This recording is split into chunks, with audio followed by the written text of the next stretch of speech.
দর্শক সবাইকে স্বাগতম জানাচ্ছি ডাক্তার ভাই পেজ থেকে। বর্তমান সময়ে মৌসুমি জ্বরে আমরা সবাই আক্রান্ত এবং এই মৌসুমি জ্বরে আমরা অহেতুকভাবে অ্যান্টিবায়োটিক ব্যবহার করছি।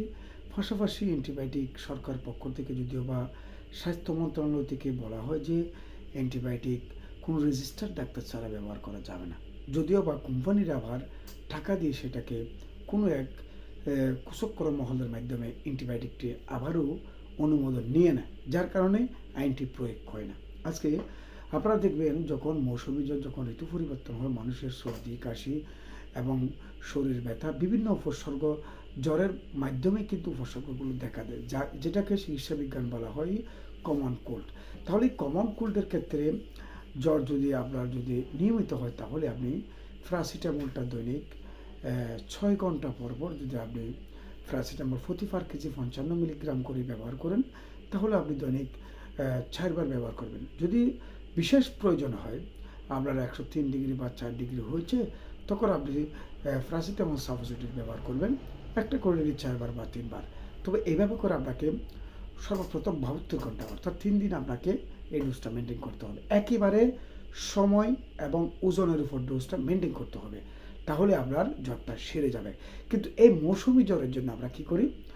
আমরা অ্যান্টিবায়োটিক দিই, প্যারাসিটামল দিই, এরপরে অ্যান্টিহিস্টামিন দিই, গেস্টিগার দিই, অনেকে জিঙ্ক টেলবাইট, অনেকে সিবিট, এই ওষুধটা দিয়ে আমরা কাভারেজ দিই জ্বরটাকে। তবে আমাদের সচরাচর এমবিবিএসরা যে ওষুধ লিখছে এবং ফার্মেসিরাও একই ওষুধ দিচ্ছে, কিন্তু এই ক্ষেত্রে অভিজ্ঞতা আর লেখাপড়ার বিষয়টা আলাদা। কারণ আমাদের সমাজে যারা ফার্মেসি ডাক্তার রয়েছে, তারা ওষুধ সম্পর্কে ধারণা নেই, শুধুমাত্র ডাক্তারের প্রেসক্রিপশনটাকে তারা কপি করে সরাসরি বসিয়ে দেয়। কিন্তু তারা জানে না যে একটি ওষুধের সার্টিফিকেট কী, কন্ট্রাইন্ডিকেশন কী, রিস্ক ফ্যাক্টর কোথায়, সার্টিফিকেট কোথায়, এবং উপকারিতা সম্পর্কে কিছুটা জানলেও অপকারিতা সম্পর্ক, প্রেগন্যান্সি ক্যাটাগরি লোকেশন সম্পর্কে, ডোজ সম্পর্কে একেবারে তারা জানেন না, যার কারণে জ্বরটা ভালো হয় না। অর্থাৎ এই ওষুধগুলো আমরা এখন অ্যান্টিবায়োটিক প্যারাসিটামলের মতো আমরা অ্যান্টিবায়োটিক আমরা মুড়ির মতো ব্যবহার করি, যা পৃথিবীর কোনো রাষ্ট্রের মধ্যে অ্যান্টিবায়োটিক ব্যবহার হয় না। তো যাদের কমন কোল্ড হয়েছে তাদেরকে বলবো, আপনারা প্যারাসিটামলটা ওজনের পার কেজি ডিপেন্ড করে আপনারা দৈনিক 3500 পর্যন্ত ডোজ আপনি মেনটেন করতে পারেন, এবং সাথে একটি অ্যান্টিহিস্টামিন। যদি আপনার কাশি হয়, তাহলে আপনি একটা কাশির ওষুধ অ্যাম্ব্রোক্সল গ্রুপও ইউজ করা যায়, আপনার নেশা হবে না।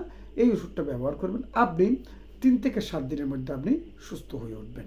কিন্তু এখন বর্তমান যে গরম আর হালকা জ্বরের মধ্যে যে বৃষ্টি হচ্ছে, জ্বর সর্দি কাশি লেগে আছে এবং অনেকের ডায়রিয়া, বমি ভাব, তাহলে আপনি দেখেন প্যারাসিটামল ব্যবহার, এটা তো আমরা ব্যবহার করি সঠিক জায়গায় দেওয়া উচিত, কিন্তু আমরা অ্যান্টিবায়োটিকটা শুধু ব্যবসার কারণে ব্যবহার করছি।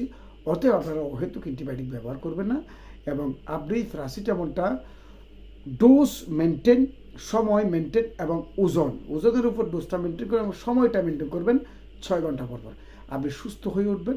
কোনো অ্যান্টিবায়োটিকের প্রয়োজন নেই, কোনো ব্যবসায়ীরও প্রয়োজন নেই। আপনি সুস্থ হতে মাত্র 3 থেকে 7 দিন সময় লাগবে। আর যারা অ্যান্টিবায়োটিক ব্যবহার করছেন, তারা 7 দিনে ভালো হচ্ছে, বরং তারা 1 মাস আরও অসুস্থ থাকে, দুর্বল থাকে, শরীর মাথা ঘুরে পড়ে যায়, অনেকে স্যালাইন চালাতে হয়, বিভিন্ন সমস্যা। আপনি ওই জায়গায় না গিয়ে আপনার টাকাও নষ্ট হলো, আপনার শরীরে অন্যান্য রোগও আপনি আশীর্বাদ করে নিয়ে আসতেন বা দোয়া করে নিয়ে আসতেন অ্যান্টিবায়োটিক গিয়ে। অতএব আমরা ব্যবহার করব না, এই জায়গা থেকে আমরা মেনটেন করব কি প্যারাসিটামল, অ্যান্টিহিস্টামিন, যথেষ্ট বেশি করে পানি খাবেন, আপনি ফলমূল খাবেন, সুস্থ হয়ে যাবেন। ধন্যবাদ সবাইকে।